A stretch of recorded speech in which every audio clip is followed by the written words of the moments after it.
Hello again from London. Welcome to the Short Vol Show. I did get a chance to do one more episode from London, so here we are. We're actually in the Galleria in the city of London, in the financial capital of the world, according to the British at least. And overnight we had futures rallying. We're on Tuesday right now, so it's the second day of this major earnings week for the tech stocks. We have seen the VIX kind of sell off a little bit overnight. We'll see what happens. We're about 2 to 3 hours before the open right now. But what we have been noticing over the last week or so is contango going between 0 and 1 to 2%. Now, what I would really like to see is if we could get contango up to about 5%. As Seth Golden and others have stated, we don't need the VIX to go to 10 to make money. We just need to get into a decent amount of contango, which for me would be like between 5 and 10%. So if we could get the VIX down about another point to a point and a half, then we would be in a situation where we could get contango up to 5%. I saw online yesterday some more technical analysis stuff, which I really don't believe in. Somebody was talking about filling the gap that was created at some point. We gapped up from around 10.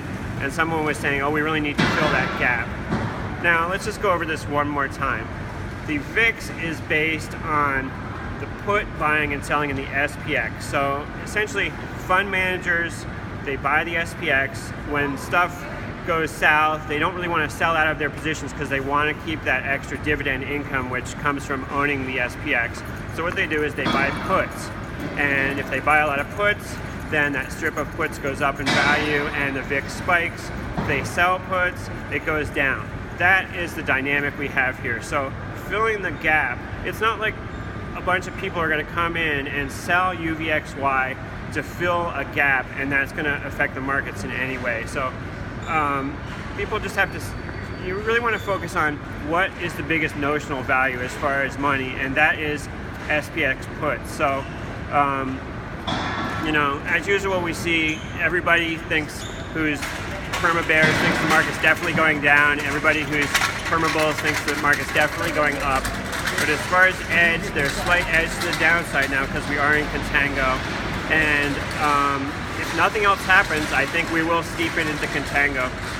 One other interesting thing I saw last night was back month futures seem to be going down a little bit as VIX went down. So that could indicate that futures guys are thinking that the far out predictions are for a little bit lower level. I did see far out futures did dip below 18 yesterday.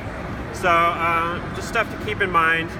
Thanks again for watching. I will be right back with regular scheduled broadcasts coming up next week, and we've got some great guests coming up. So stay in touch. Thanks for watching. I'm interested in your comments about what you think the VIX will do over the next week.